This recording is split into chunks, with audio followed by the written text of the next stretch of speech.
ओंकाराय नमो नमः। सरस्वती नमस्तुभ्यं वरदे कामरूपिणी विद्यारम्भं करिष्यामि सिद्धिर्भवतु मे सदा। नमो प्रज्ञाश्रमणाय नमः श्रीबालयोगिने नमो आचार्य देवाय नमः श्रीविराग सिन्धवे नमः श्रीविशुद्ध सिन्धवे मोक्षमार्गस्य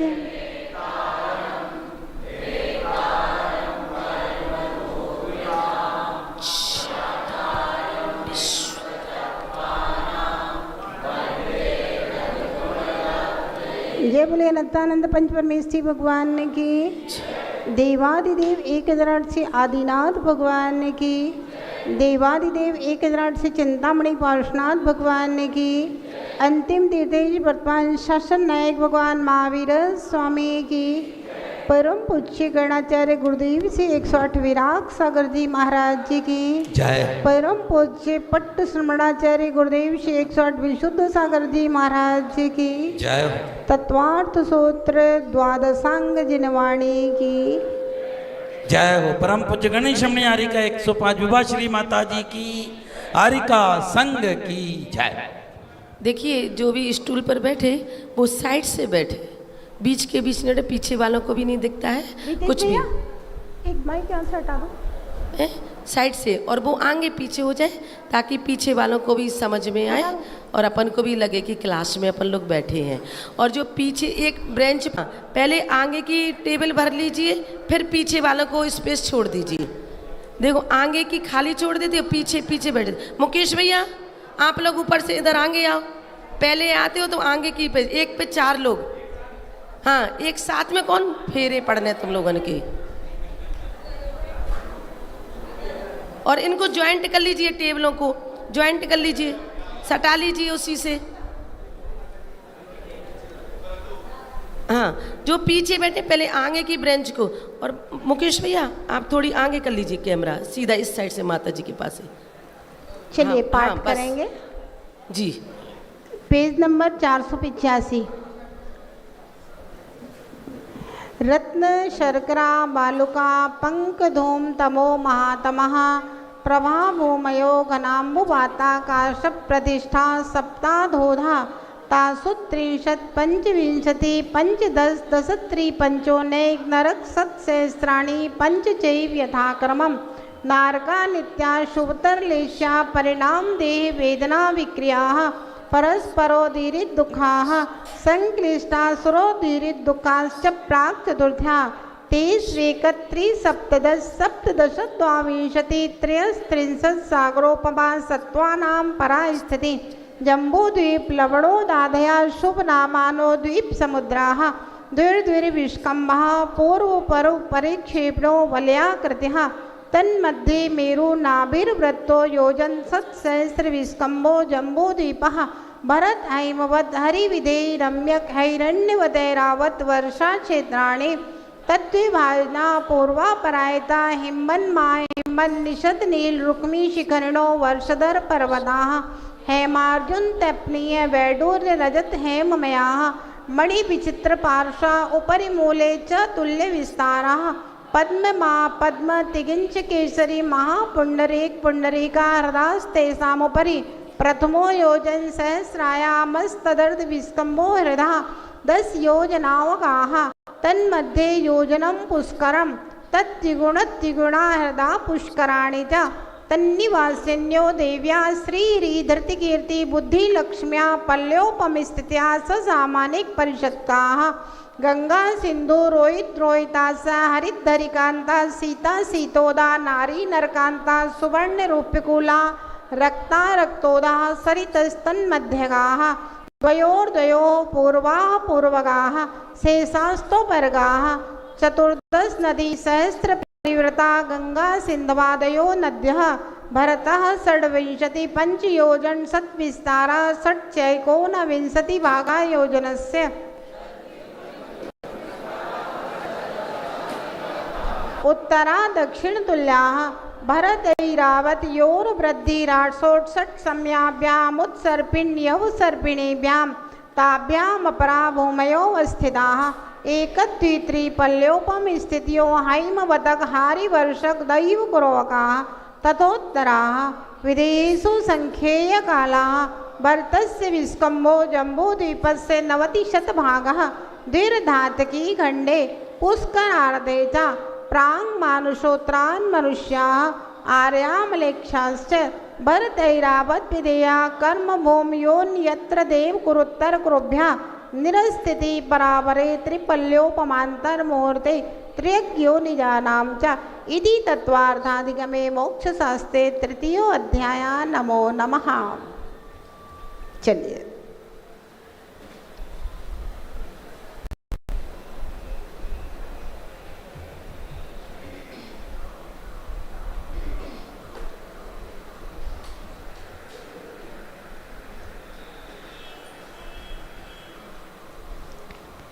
एक बार सबसे पहले पेज नंबर 128 निकाल लेंगे। चार्ट का रिवीजन करेंगे। हम पूछेंगे और आप बोलेंगे। पहली पृथ्वी का नाम, दूसरी का, तीसरी का, चौथे का, पांचवे का, छठवें का, सातवें का। पहले नरक का नाम, दूसरे का, तीसरे का, चौथे का, पांचवें का, छठवें का, सातवें का। पृथ्वी की मोटाई, पहली पृथ्वी की मोटाई, खर भाग की मोटाई, पंख भाग की मोटाई, अब बहुल भाग की मोटाई। दूसरी पृथ्वी की मोटाई, तीसरी पृथ्वी की मोटाई, चौथी की, पांचवी की, छठवीं की, सातवीं की। नरकों के पटल, इंद्रक, मंजिल, पहले नरक के, दूसरे के, तीसरे के, चौथे के, पांचवे के, छठे के, सातवें के। इनको ऐसे याद किया जा सकता है। सातवें नरक का 1 2 बढ़ाते जाओ, अथवा पहले नरक के 13 2 कम करते जाओ। बिलों की संख्या, पहले नरक के बिल, दूसरे के, तीसरे के, चौथे के, पांचवें के, छठवें के, सातवें के। ध्यान रखना, लोग आजकल अपने घरों के बाहर बिला लिखवा लेते हैं। बिल और बिला ये सब नरकों में नारकियों के रहने के स्थान है। बिला लिखवा लिया है तो नारकी रहते हैं क्या इस घर में? अरे अपने यहाँ तो भवन लिखाया जाता है। सदन लिखाइए, सदन लिखाओ, भवन लिखाओ और कोई अच्छा सा नाम लिखाओ। ये फलाना आदमी, फलाना बिला, फलाना बिला। इस तरह से बिला नहीं लिखवाना चाहिए कभी भी। और किसी के लिखा हो तो बता देना, भैया बिलों में तो नारकी लोग रहते हैं, भवनों में देव लोग रहते हैं। आप भवन लिखाइए, सदन लिखाइए और कोई बढ़िया बढ़िया नाम ढूंढ करके लिखाइए। ये बिल कितने बड़े बड़े होते हैं विनोद जी? नारकियों के बिल कितने बड़े होते हैं? 30 लाख तो गिनती में है। क्षेत्र कितना बड़ा होता है एक बिल का? उसमें लिखा है खर भाग। लोग कहते हैं माता जी इतने लोग पाप करते हैं, अगर सब लोग नरक जाएंगे तो नरक में तो जगह ही नहीं मिलेगी। आपको मालूम नरक का जो सबसे पहला बिल है, पहले नरक का पहला इंद्रक बिल, उसका नाम सीमांतक बिल है। सीमा के अंत में सीमांतक बिल है। वो बिल 45 लाख योजन का है। पूरा मध्यलोक जितना है उतना बड़ा एक बिल है। और इसके अलावा जो बिल होते हैं ना संख्यात और असंख्यात योजनों के होते हैं। आया है, पढ़ा होगा, विनय ने पढ़ाया होगा बिल के बारे में कि एक देव जो एक अंतर्मुहूर्त में असंख्यात योजन चलता है, अगर वे नरक के सबसे बड़े बिल में एक कोने से दूसरे कोने पे जाए तो उसको 6 महीने लगते हैं। इतने बड़े बड़े नरक के बिल हैं, मतलब सब चले जाए तो एक ही बिल में बन जाएंगे, दूसरे बिल की जरूरत ही नहीं पड़ेगी। तो ये नरक के बिलों की संख्या पढ़ रहे थे। अब शरीर की ऊंचाई, पहले नरक के शरीर की ऊंचाई 7 धनुष 3 हाथ 6 अंगुल, दूसरे की 15 धनुष 2 हाथ, तीसरे की, चौथे की, पांचवे की, छठवें की, सातवें की। उत्कृष्ट आयु, मैक्सिमम आयु पहले नरक की, दूसरे की, तीसरे की, चौथे की, पांचवे की, छठवें की, सातवें की। जघन्य आयु पहले नरक की, दूसरे की, तीसरे की, चौथे की, पांचवे की, छठवें की, सातवें की। वेदना पहले नरक की वेदना, दूसरे तीसरे की, चौथे की, पांचवे की, छठवें सातवें की। शीत शीत है ना। अब उछलन, पहले नरक का नारकी कितना उछलता है, दूसरे नरक का, तीसरे का, चौथे का, पांचवे का, छठवें का, सातवें का। उत्पत्तिमान जीव, पहले नरक में कौन जा सकता है, दूसरे में, तीसरे में, चौथे में, पांचवे में, छठे में, सातवें में। अग्रिम गति, पहले दूसरे तीसरे नरक का जीव तीर्थंकर हो सकता है, चौथे का, पांचवे का, छठे का, सातवें का। उत्पात अंतर, मतलब कोई जीव नरक से निकले और फिर से नरक में पहुंचे, उसका अंतर। नहीं, ये नहीं है। उत्पात अंतर का मतलब है कोई जीव नरक में उत्पन्न ना हो, उसका मैक्सिमम काल कितना हो सकता है, कम से कम है।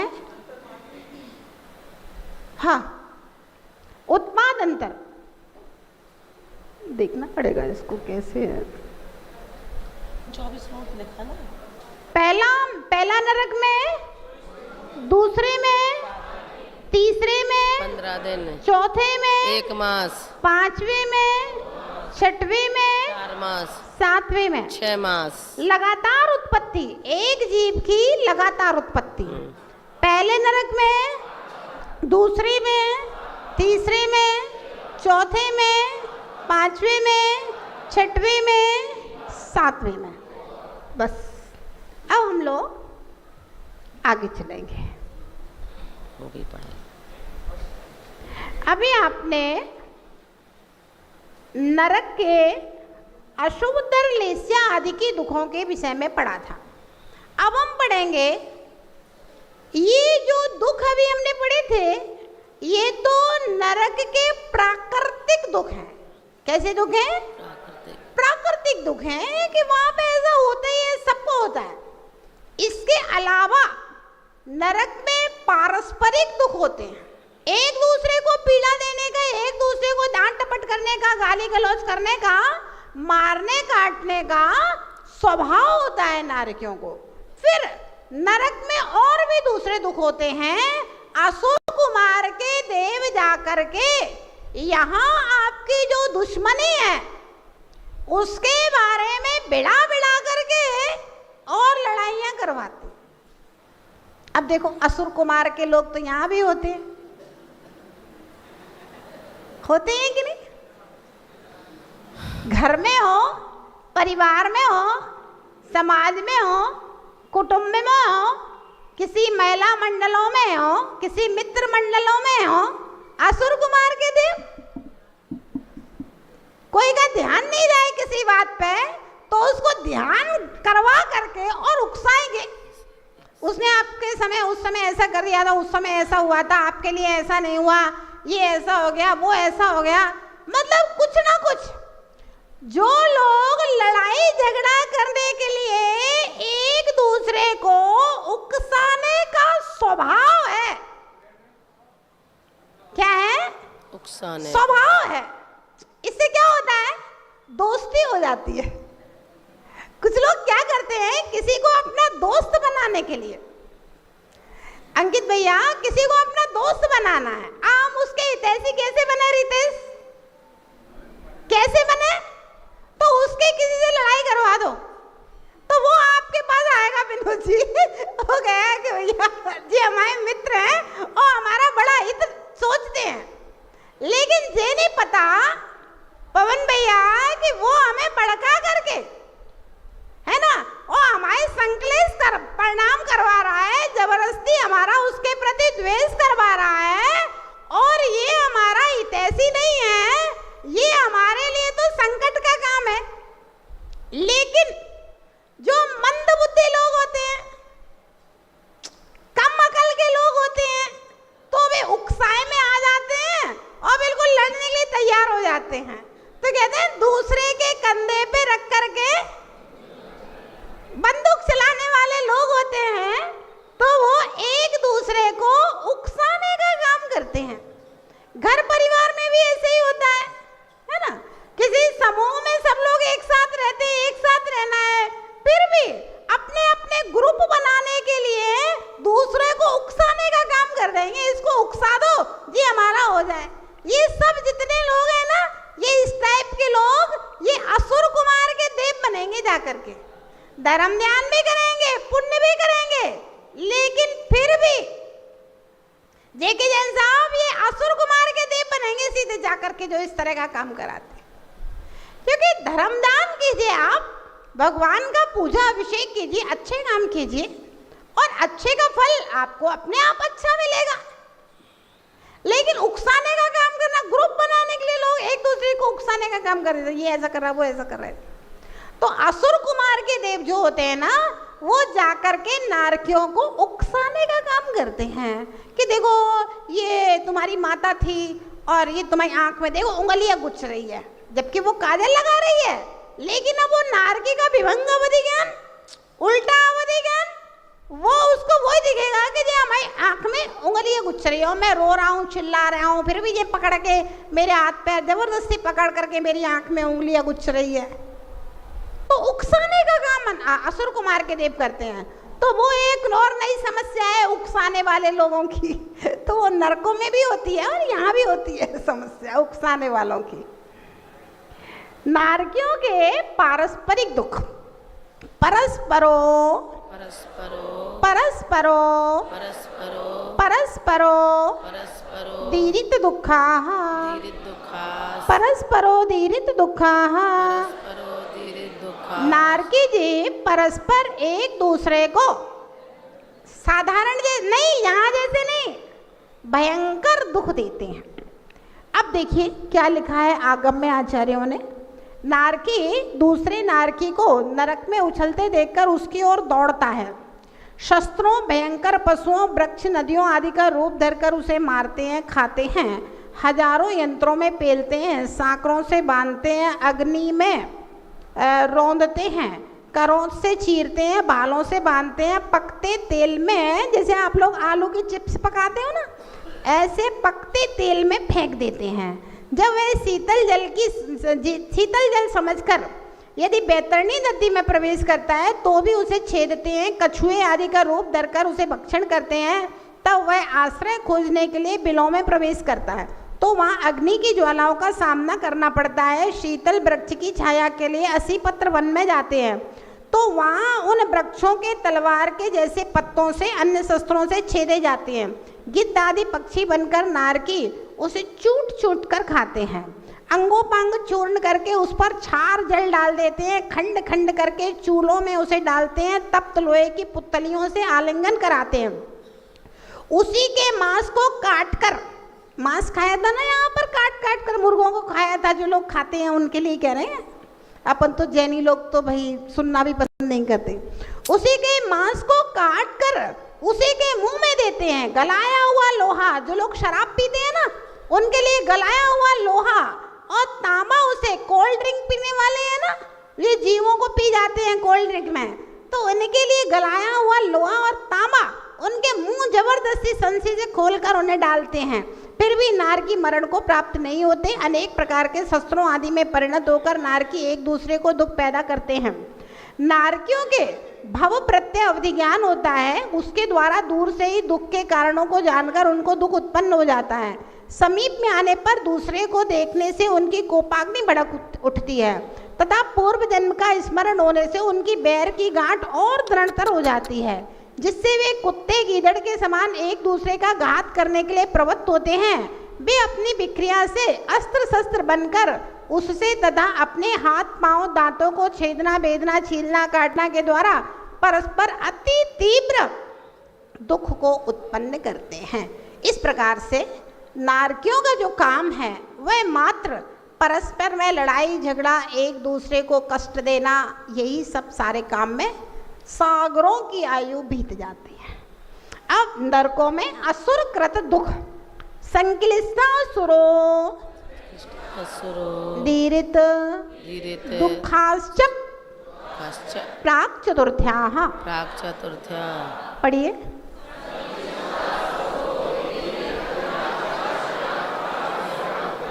प्राक चतुर्थ्याः, चौथी पृथ्वी के पहले पहले, मतलब 3 पृथ्वियों तक के नारकी संक्लेश परिणाम वाले अम्बावरीज जाति के असुर देवों के द्वारा दुख को प्राप्त होते हैं।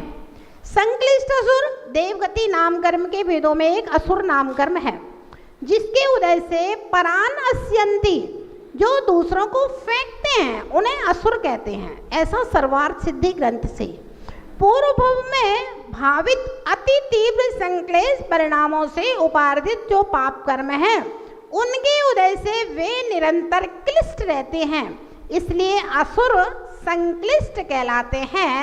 ऐसा तत्वार्थ राजवार्तिक ग्रंथ से।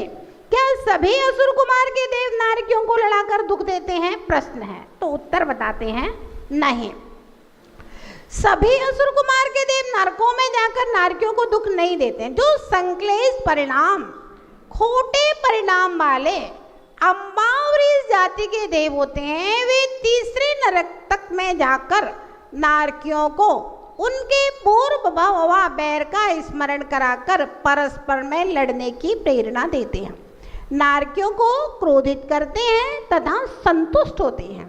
बेचारे नारकी अपने पूर्व जन्म कर्म के बस यह सब दारुण दुख अपनी सारी उम्र भर सहते हैं। ये असुर कुमार ऐसा क्यों करते हैं? अब सवाल है, इसे ऐसा क्यों करते हैं, इनको क्या जरूरत है?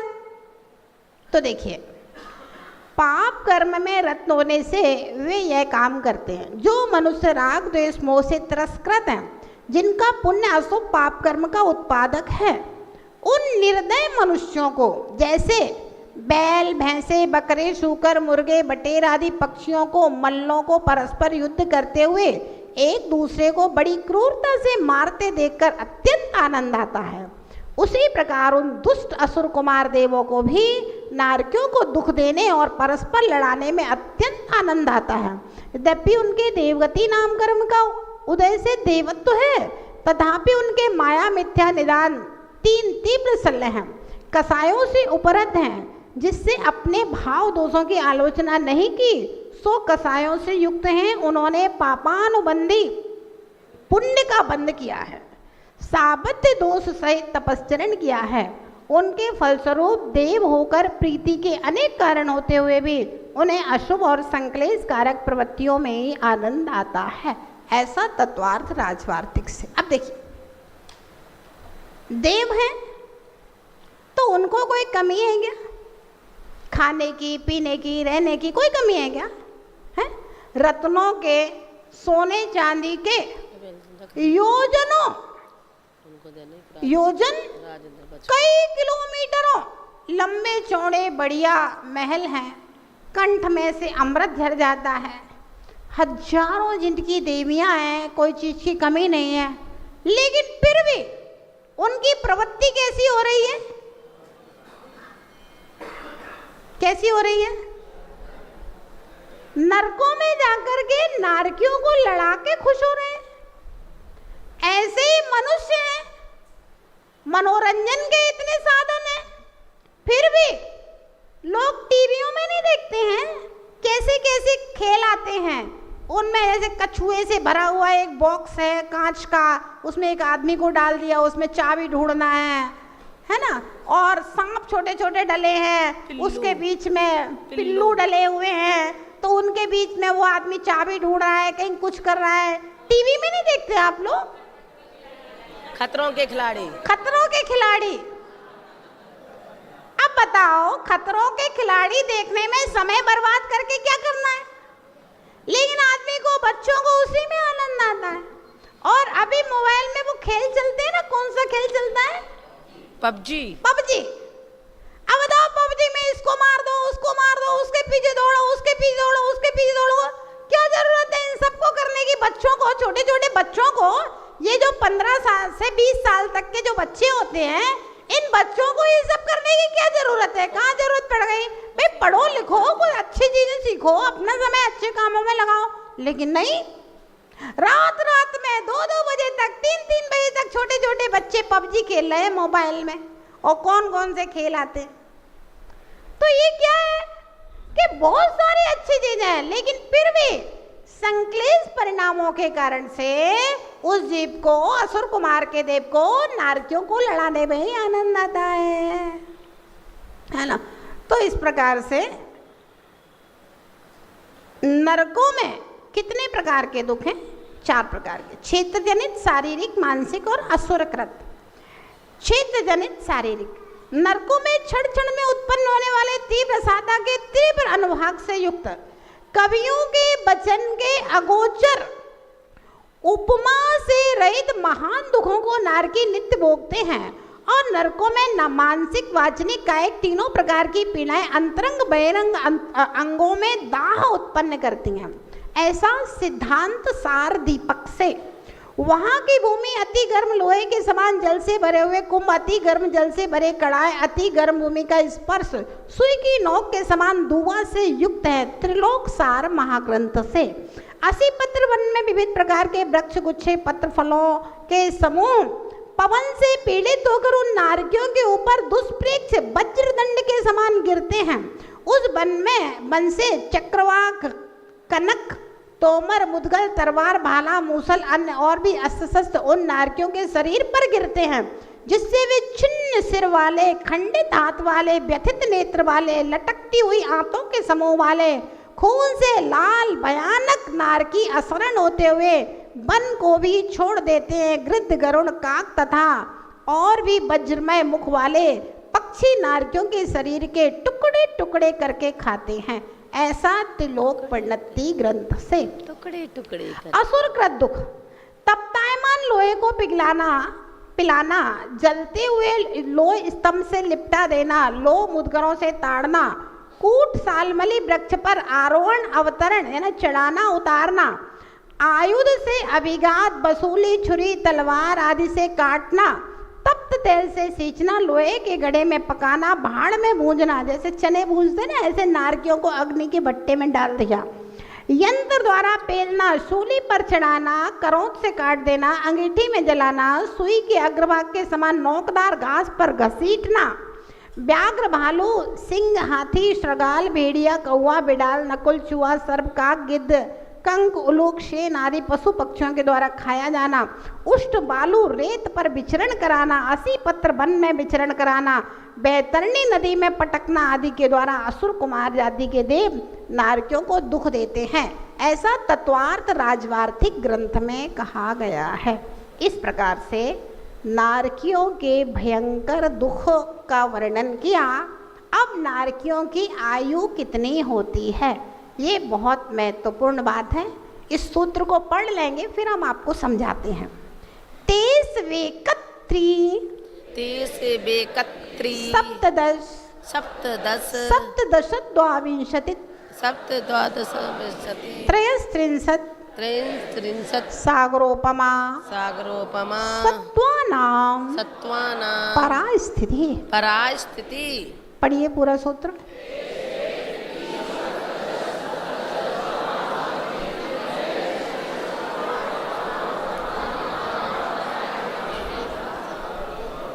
आज नरकों का चैप्टर क्लोज कर देते हैं। आप लोग सुनते सुनते बहुत जी उठ गया, घबरा गए हैं, है ना। अब मध्यलोक में ले चलेंगे, भोग भूमि में ले चलेंगे। वहाँ पर सब प्रकार के सुख ही सुख होते हैं। क्या होता है, जब क्लास पढ़ाते हैं ना, जैसे ही भोग भूमि का वर्णन चलता है तो एकदम लोगों के मुंह में पानी आता है कि माता जी भोग भूमि का रास्ता क्या है, आप तो ये बता दो। तो हम कहते भैया अभी रुको, अभी तो स्वर्गों की बात ही नहीं आई, स्वर्गों की बात नहीं आई।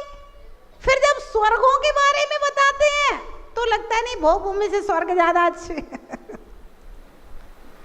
तो नरकों की बात यहाँ पर पूरी होती है। नरकों की उम्र कितनी होती है, ये वाली बात समझ लीजिए, बहुत महत्व की बात है। देखिए, पहले हम जब पढ़ते थे ना शास्त्र में, तो पढ़ने के बाद समझ में नहीं आता था, उसको पढ़ने के बाद ऐसे छोड़ देते थे, दिमाग नहीं लगाते थे। एक दिन हम तिलोय परिणति ग्रंथ पढ़ रहे थे, तो मैंने कहा जब ये उम्र लिखी है और भगवान महावीर की वाणी है, तो ये जो बात लिखी है वो एकदम सत्य है, तो उस विषय में हम चिंतन क्यों नहीं करते, दिमाग क्यों नहीं लगाते। क्योंकि अगर आप नरकों की आयु के बारे में सुन लेंगे तो आपका दिमाग डिस्टर्ब हो जाएगा, आपको लगेगा कि ऐसा हो नहीं सकता, गलत है, असत्य है।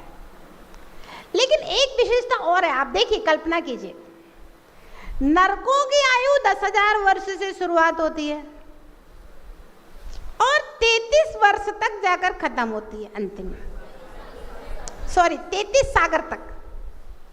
और स्वर्गों की आयु भी 10,000 वर्ष से शुरू होती है 33 सागर तक और 33 सागर पे जाकर के खत्म होती है। मतलब आदमी अधिकतम, निगोद का छोड़ दीजिए, निगोद की अलग व्यवस्था है ना, पाप के फल को भोगने जाएगा वहां पर नरक में तो 10,000 वर्ष मिनिमम, 33 सागर मैक्सिमम। स्वर्ग में जाएगा तो देवगति का 10,000 वर्ष मिनिमम और 33 सागर मैक्सिमम। अब देखिए ये सागर क्या होता है। अभी हमसे बीच में किसी ने पूछ लिया था एक दिन, बोले माता ये सागर क्या होता है, तो मैंने कहा फुर्सत में बताएंगे किसी दिन। 2000 कोस लंबा चौड़ा गहरा गोल डिब्बे के आकार का, जैसे अपने घर में सामान रखने वाले गोल डिब्बे होते हैं ना, गोल डिब्बे के आकार का एक गड्ढा खोदिए। कितना बड़ा गड्ढा होगा, कितना बड़ा गड्ढा होगा, 2000 कोस का मतलब है संजय भैया, कश्मीर से लेके कन्याकुमारी तक पूरा नप जाएगा। आप ऐसे कल्पना, प्रैक्टिकल कल्पना कीजिए आप, 2000 कोस का मतलब कश्मीर से लेके इतना लंबा चौड़ा गहरा गोल गड्ढा कीजिए। फिर उसमें उत्तम भोग भूमिया के मेढ़े के, अपना जितना मोटा बाल होता है ना, इसमें 8 बाल जघन्य भोग भूमिया के बनेंगे। फिर उसमें एक बाल में 8 बाल मध्यम भोग भूमि और एक बाल में 8 बाल उत्तम भोग भूमिया के मेढ़े के, मतलब अपने बाल से बहुत पतला, बहुत पतला। उत्तम भोग भूमिया के मेढ़ा के 7 दिन का उत्पन्न हुआ, वो भी बाल के इतने छोटे टुकड़े करो कि दूसरा नहीं हो, और उस 2000 कोस के गड्ढे को ठसाठस भर दो, कितने बाल बन जाएंगे? जेके जैन साहब, अनिल भैया कितने बाल बनेंगे उसमें?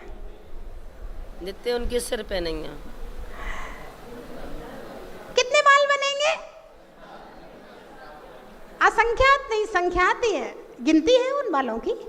आगम में लिखिए 47 अंक की संख्या है, वो बालों का नाप है, गोमटसार जीवकांड में लिखा हुआ है, तिलोय पंडिती में भी लिखा है, 47 अंकों की संख्या है। अब देखिए, एक बाल को 100 साल में निकालिए, 100 साल में निकालिए, जब वो गड्ढा खाली होगा उतने समय को एक व्यवहार पल्ले कहते हैं।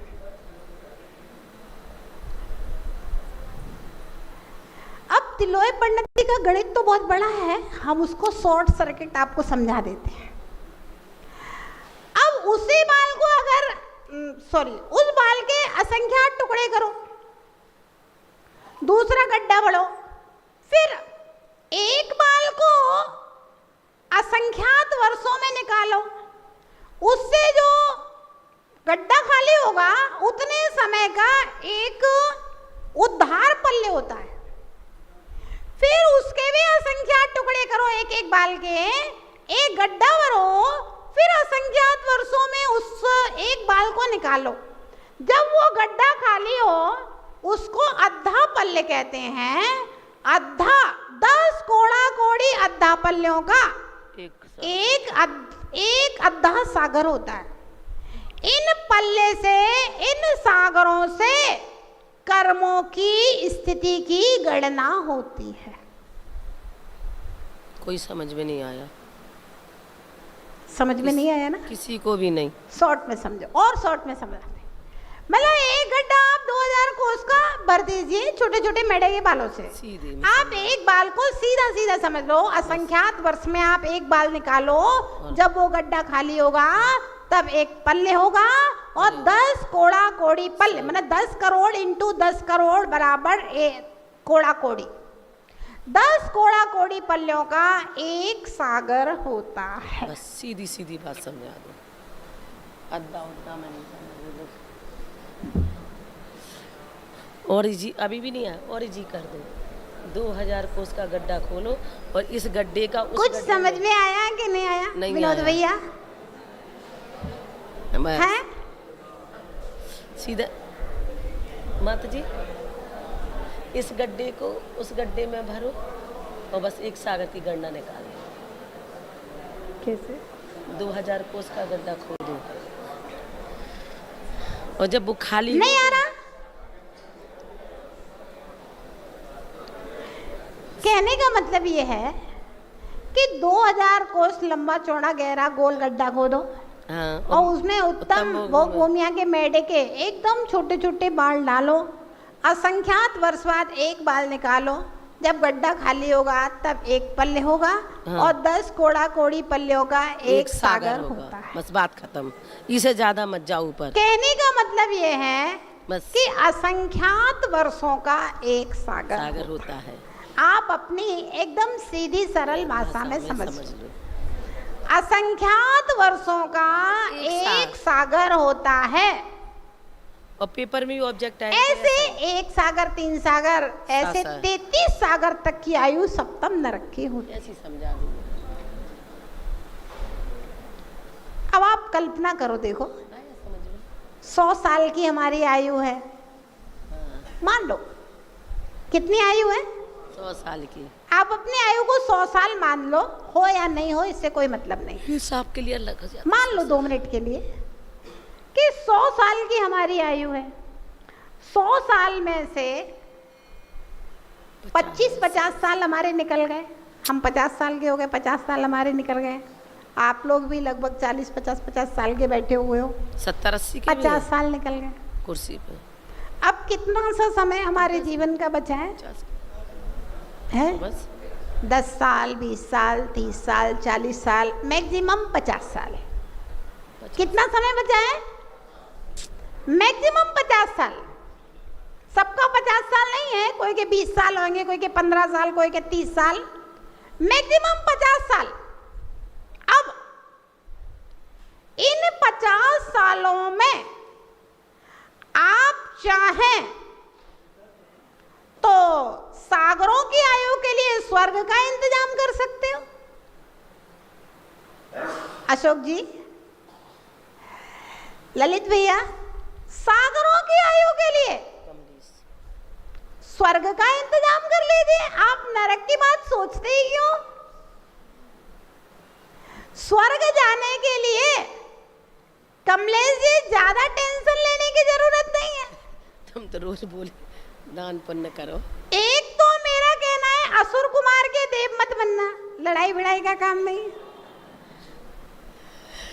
हाँ, दूसरा बात यह है कि आप अपने व्यापार की नीतियों को यथा योग्य जितना कर सकते हैं, है ना, उतना न्याय नीति पूर्वक कर लीजिए। जितना आप कर सकते हो, जितना आपसे बन सकता है, आप उतना न्याय नीति पूर्वक कर लीजिए।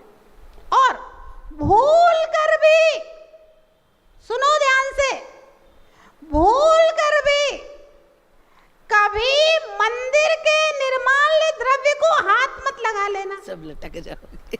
जैसे अपन अग्नि से डरते हैं ना, हाथ लगाओ तो हाथ जलेगा, ऐसे ही मंदिर का द्रव्य, देवशास्त्र गुरु के निमित्त से दिया हुआ द्रव्य, कभी भी भूखे मर जाना, नमक रोटी खा के सो जाना, वो भी नहीं हो तो पानी पी के सो जाना, लेकिन मंदिर के द्रव्य को भूल कर भी हाथ मत लगा देना। दूर से, अग्नि की तरह दूर से छोड़ देना कभी भी। इतना अपने घर परिवार में किसी से बैर भाव मत बांधना। घर परिवार मित्र समाज में शत्रु अगर कोई हो, संतुष्ट उसको कर दो, समता का भाव धर के सबसे क्षमा करो, है ना, इतना ध्यान रखना। और जितना आपसे बने, रात्रि भोजन कल नियम डलवाया था, नॉनवेज होटल का, ये सब उल्टी सीधी चीजें, उल्टी सीधी जगह उल्टे सीधे काम मत करना।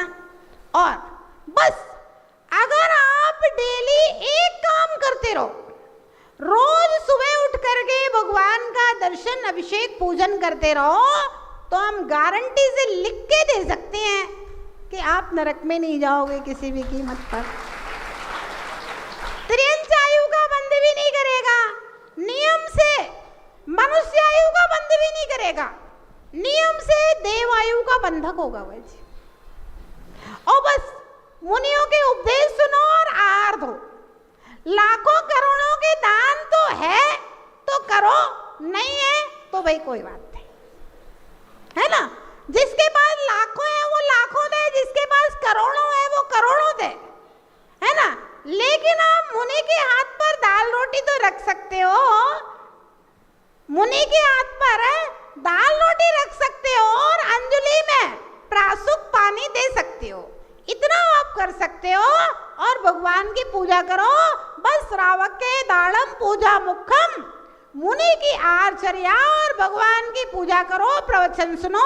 बस आप अपने जीवन में अगर ये 3 काम भी करते रहे, भगवान की पूजा, मंत्र जाप करो भगवान के नाम का, और गुरु के हाथ पर ग्रास रख दो और जिनवाणी श्रवण कर लो, ये 3 काम अगर आप करते रहे, आपसे उपवास नहीं बने, आप 32 दिन के उपवास मत करो, 10 लक्षण के उपवास नहीं करो, एक आसना नहीं बने वो भी मत करो, कोई बात नहीं, है ना। आप जैसी जिंदगी जी रहे हो आप वैसे जिंदगी जियो, कोई दिक्कत नहीं है। लेकिन प्रतिदिन प्रातः काल उठ करके भगवान की पूजा, शाम को नमोकार के जाप, और कोई साधु संत मिलते हैं उनको आहार दे देना, और जिनवाणी सुनाए सो जिनवाणी सुन लेना, इतना तो कर ही सकते हैं। इतना दरिद्री तो कोई नहीं है ना। और खूब पैसा नहीं हो, अष्टद्रव्य की थाली नहीं लगा सकते, एक मुट्ठी चावल चावल से भगवान की पूजा कर लेना, कोई दिक्कत नहीं है। गुरु को आहार देने के लिए भी आपके पास धन संपत्ति नहीं हो तो भैया अपना कुछ ले जाना, दूसरे के चौके में दे आना, कोई दिक्कत नहीं है। भावना अच्छी रखो, देख लेना भाई अच्छे से आहार हो जाए, ऐसी भावना कर लेना। इतना भी जो श्रावक करता रहेगा वो नियम से देवायु का बंधक हो जाएगा। आप कल्पना कीजिए भैया, जब एक मेढक एक पंखुड़ी लेकर के भगवान की पूजा करने जा रहा था, वो स्वर्ग में जा सकता है। वो नाग नागिन नमोकार सुनने वाले जिनको पारसनाथ स्वामी ने नमोकार सुनाया था, वो स्वर्ग में जा सकते हैं। एक बकरा जिसने नमोकार सुना था वो स्वर्ग में जा सकता है। कौवे के मांस का त्याग करने वाला वह चंडाल स्वर्ग में जा सकता है। तो हम लोग सप्त व्यसन का त्याग करके, है ना, दान और पूजा करके स्वर्ग में नहीं जाएंगे क्या? पक्का जाएंगे, 100% जाएंगे। अपने मन में ऐसा उत्साह और अपने मन में ऐसा विश्वास जगाओ कि अपने को तो सागरों की आयु के लिए नरकों में नहीं जाना है, अपने को तो सागरों की आयु के लिए स्वर्गों में जाना है। अब तो बात समझ में आई? हाँ, क्या पूछ रहे हैं भैया?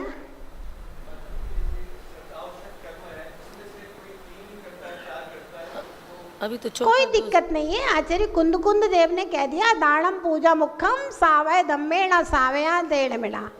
6 में से अगर तुम दान और पूजा, मुनि को आहार कराते रहो, भगवान की पूजा करो, इतने में तुम्हारे पूरे 6 कर्म हो गए।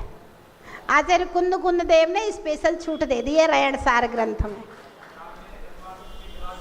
सबसे शॉर्टकट दानम पूजा मुखम। क्या कह रहे पवन भैया? हाँ, देखिए दान पूजा भी कोई मजाक नहीं है।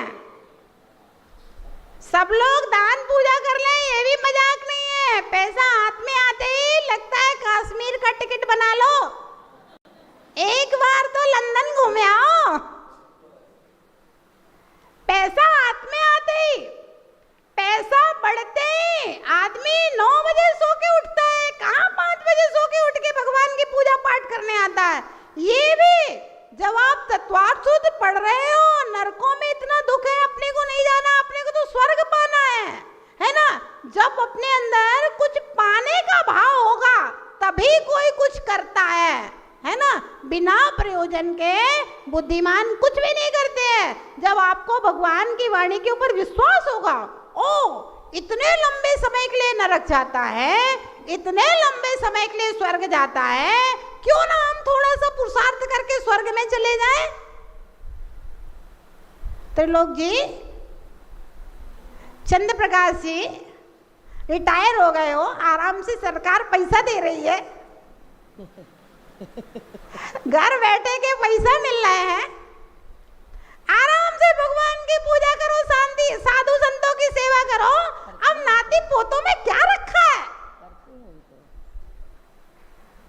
सरकार पैसा दे रही है रिटायरमेंट होने के बाद में, शांति से तीर्थों पे रहो, साधु संतों के संग में रहो, अपना आरदान करो, बढ़िया पूजा पाठ करो, उपदेश सुनो, चैन से अपना बुढ़ापा गुजारो, समाधि पूर्वक मरण करो। भाई कोई व्रती नहीं बन सकता। विनोद भैया, आप व्रती नहीं बन सकते, आप मुनि नहीं बन सकते, आप क्षुल्लक नहीं बन सकते, प्रतिमा भी नहीं ले सकते। तो भाई फिर भी आप अपना बनाओ, खाओ, आराम से खिलाओ और अपने आराम से अव्रती रह के भी अगर रोज उपदेश सुनेगा, धर्म पे विश्वास हो जाएगा और साधु संग में रहेगा, तो लमोकार सुनते सुनते अगर मरण हो गया, समाधि हो गई, तो निश्चित देवायु का बंधक है। क्या दिक्कत है, क्या परेशानी है? भाई बढ़िया ईमानदारी की जिंदगी जियो, सब लोग प्रेम से आपस में परस्पर मिलकर के रहो, क्या दिक्कत है? क्या नाती पोतों में रखा है? सभी क्या नाम है? समीता। समीता ये क्या कि कोई को लगेंगे? क्या रखा है नाती नतों में? कुछ नहीं रखा। साधु संतों की सेवा करो, आराम से बढ़िया से धर्म ध्यान करो। विनोद भैया कर रहे हैं ना, क्यों बैठे? अंकित भैया का प्रश्न है। वंदे माता जी, ये एक सवाल जो था, ये असुर कुमार ऐसा क्यों करते हैं? इसमें एक लाइन आई है कि उन्होंने पापानुबंधी पुण्य का बंद किया है। बहुत ये अच्छा समझ सवाल लो। है। पापानुबंधी पुण्य, पापानुबंधी पुण्य का मतलब ये है कि यहाँ पर मनुष्य लोक में उन्होंने पुण्य किया, लेकिन संक्लेश परिणाम पूर्वक पुण्य किया, तो पुण्य के फल से वे देव बने, लेकिन देव बनकर के नारकियों को लड़ाने का काम कर रहे हैं, तो पुण्य के उदय में पाप का अनुबंध कर रहे हैं, उसको पापानुबंधी पुण्य कहते हैं। जैसे कोई राजनेता है, उसने हजारों करोड़ रुपए कमा लिया है, लेकिन वो पाप करने में लगा हुआ है, तो पुण्य के उदय से धन है, सब कुछ है, लेकिन पाप में वो काम कर रहा है। रावण अपनी शक्ति को पाप में लगा रहा है, पुण्य में भी लगा सकता है, तो ये पापानुबंधी पुण्य। वर्तमान में तो पुण्य का उदय है, लेकिन पुण्य के उदय में गलत काम करके पाप बंद कर रहा है, इसको पापानुबंधी पुण्य कहते हैं। महाराज बन सकते हो, लेकिन घर के गोरख धंधों में लगी है कि नहीं? कोटि से वंदे माता जी। जो ये पाप कर रहे हैं, इन पापों का उनको क्या फल रहेगा आगे? कौन कर रहे हैं पाप? जैसे अमरीश जाति के जो देव है वहाँ भिड़ा रहे हैं, तो उनको फिर उसका क्या परिणाम? बहुत अच्छा सवाल है इनका। इनका सवाल है कि देवलोग पाप कर रहे हैं जो संक्लेश करके, इनका क्या फल मिलेगा? तो ऐसा होता है कि जैसे कोई जीव देवायु में गया, तो वहां तो वो जितने चाहे पाप करे, जितने चाहे संक्लेश करे, जो चाहे करे, जब तक उसका आयु कर्म है तब तक उसको कोई पीड़ा, कोई तकलीफ नहीं होगी। लेकिन जैसे ही उनकी माला मुरझाएगी 6 महीने पहले, अब उनको लगेगा अरे ये सब छूटने वाला है, ये सोने के चांदी के रत्नों के किलोमीटरों लंबे चौड़े महल, और ये देवियाँ, ये मेरा दिव्य शरीर, अब मुझे माँ के गर्भ में जाना पड़ेगा, और 9 महीने तक उस गंदे स्थान पर रहना पड़ेगा, माँ का जूठन मेरे ऊपर गिरेगा, नाभि से वही सब जाएगा। हे भगवान, निकलते समय इतने दुख, उसके बाद में भी मनुष्य पर्याय में बहुत कष्ट है। हमने एक दिन बताया था, अगर स्वर्गों से, विनोद भैया आप अपने आर के पुरम वाला घर देखोगे ना, प्रेरणा तुम अपना कोठियार वाला घर देखोगे अगर स्वर्गों से, तो ऐसा लगेगा कि जैसे कोई दरिद्रों की झोंपड़ियां हो। जैसे अपन कभी झोंपड़ी दरिद्रों की बस्ती में से निकल जाओ, तो उनके घर देख करके अपन को कैसा लगता है? बदबू आ रही है, और कैसे कहीं बोरा लटकी है, कहीं कुछ लटका है, देख के लगता है ना, अपन कभी निकल जाओ तो आपको ऐसा लगेगा कि ये कोई गरीबों की बस्ती का कोई मकान है, क्योंकि वहाँ का इतना बढ़िया होता है। हम देखा ना, एक तो किलोमीटरों लंबे होते हैं, छोटे मोटे का तो काम ही नहीं है, योजनों में होते हैं। हम किलोमीटर आपको समझाने के लिए बोल रहे हैं कि आपकी भाषा में आपको समझ में आ जाए, है ना। और एकदम सोना, ये ईटा पत्थर रेत वेत कुछ भी नहीं होता, ये लोहा पीतल तांबा कुछ नहीं होता, वेल मेंटेन, एकदम सोना चांदी प्योर रत्नों के अलावा और कोई चीज नहीं होती। तो वहां जब महलों को देखोगे जहां तुम्हारा जन्म होएगा, तो यहाँ तो लगेगा कि कोई दरिद्रों की बस्ती है, ये सब तो कुछ नहीं। आप कल्पना कीजिए, एक छोटा सा आपको प्रैक्टिकल उदाहरण बताते हैं। यहां से हम जो सूरज, चंद्रमा और ये तारे देख रहे हैं, ये क्या है? ये है क्या? देवों के विमान इस प्रकार के कटोरे के आकार के हैं। इसके ऊपर साइड में महल बने हुए हैं इनमें, और नीचे के जो हिस्सा है, ये नीचे का हिस्सा की चमक यहां तक आ रही है। अब सोचो, ज्योतिषी देवों के विमानों की चमक इतनी है कि वहां से यहां तक, ये प्रैक्टिकल चीज है ना, हमें दिख रहा है ना, आंखों से दिख रहा है ना, ये तो वहां के विमानों की चमक, सूरज चंद्रमा तारे की हमें यहां तक आ रही है, तो वैमानिक देवों के विमान इनसे ज्यादा अच्छे वाले रत्नों के होते हैं, तो तो वहां तो महलों में ही इतनी चमक होती है कि लाइट फाइट की जरूरत ही नहीं होती। तो वहां के महल, वहां की व्यवस्था, सुगंधित वायु, प्योर एसी, वहां सर्दी गर्मी बरसात कीचड़ कचरा ये सब कुछ होता ही नहीं है, एकदम साफ सुथरा बिल्कुल ऐसा होता है। तो वहां से नीचे देखोगे तो ऐसे दरिद्रों की बस्ती जैसा दिखेगा पूरा कोटा शहर, है ना। तो देव को लगता है अब यहाँ से गए, अब तो मरे, अब क्या करें।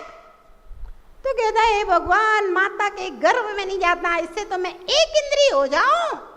तैते चेतन थावर धरे, यो परिवर्तन पूरे कर। पृथ्वी काय में चला जाएगा, वनस्पति काय में चला जाएगा, पूरा हो गया, पुण्य भोग लिया, काम खत्म हो गया।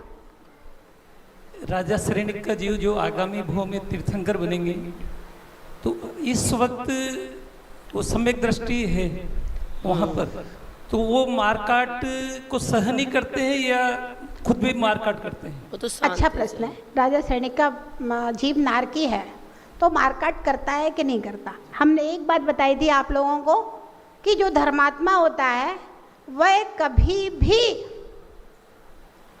अपनी ओर से आक्रमण नहीं करता, लेकिन प्रति आक्रमण तो करेगा।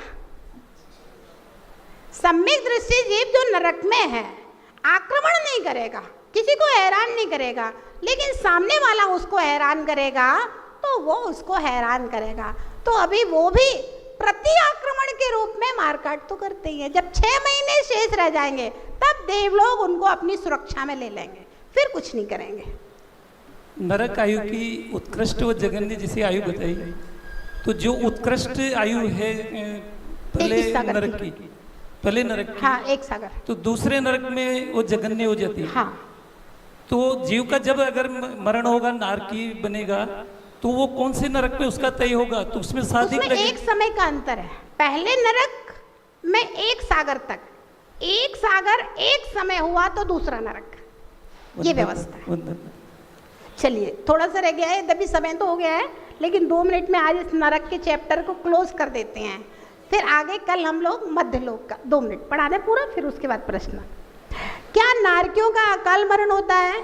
तो जिस प्रकार तलवार के प्राण से भिन्न हुआ कुआं का जल फिर से मिल जाता है, उसी प्रकार अनेकानेक शस्त्रों से छेदा गया नारकियों का शरीर भी फिर से मिल जाता है।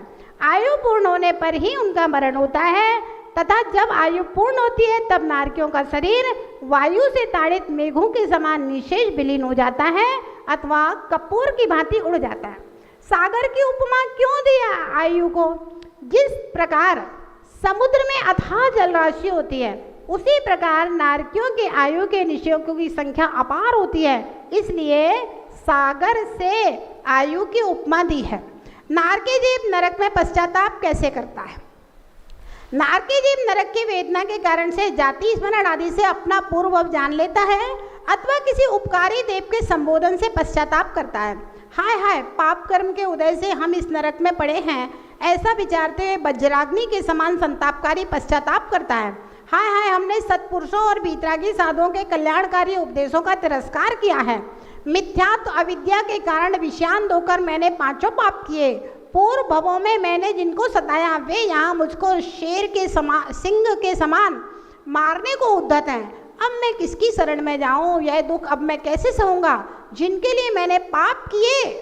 ध्यान रखो, अब वे कुटुंबी जन आकर हमारी सहायता क्यों नहीं करते? इसलिए संसार में धर्म के अतिरिक्त कोई सहायक नहीं है। इस प्रकार निरंतर अपने पूर्वकृत पापों का पश्चाताप करता है। नारकियों का मानसिक दुख कैसा होता है? ओहो, अग्नि की फुलिंगों के समान यह वायु, तप्त धूलि की वर्षा, विष जैसा असीपत्र वन, जबरदस्ती आलिंगन कराने वाली लोहे की तप्त पुतलियां, हमको आपस में लड़ाने वाले दुष्ट यमराज के तुल्य असुर देव, हमारा भक्षण करने के लिए सामने आ रहे भयंकर पशु, तीक्ष्ण शस्त्रों से युक्त भयानक नारकी, यह संतापकारी करुण क्रंदन की आवाज, श्रृंगालों की हृदय बेदारक ध्वनियां, असीपत्र वन में गिरने वाले कठोर पत्तों के शब्द, कांटों वाले सेमर वृक्ष, भयंकर वैतरणी नदी, अग्नि ज्वाला बिल युक्त बिल, ये सब कितने दुस्सह और भयंकर हैं। प्राण भी आयु पूर्ण हुए बिना छूटते नहीं। अरे भगवान, अब हम कहाँ जावें? इन दुखों से कैसा छुटकारा मिलेगा? इस प्रकार प्रति क्षण चिंतन करते रहने से नारकियों को मानसिक संताप होता है और हर समय मरने का संशय बना रहता है। इस प्रकार से मेरी आत्मा नरकों में जाकर बहुत बहुत पश्चाताप करके भगवान से बार बार प्रार्थना की, हे प्रभु एक बार मनुष्य बना दो, फिर हम त्याग तपस्या करके आत्मा का कल्याण करेंगे। हे भगवान एक बार मनुष्य बना दो, हम आत्मा का कल्याण करेंगे। और प्रार्थनाओं के फलस्वरूप हम लोग यहाँ मनुष्य बन गए हैं, लेकिन यहाँ आकर के फिर भूल गए। जम रुचई तम कुजा, जो रुचे सो करो। जय बोलिए महावीर भगवान की। की जय।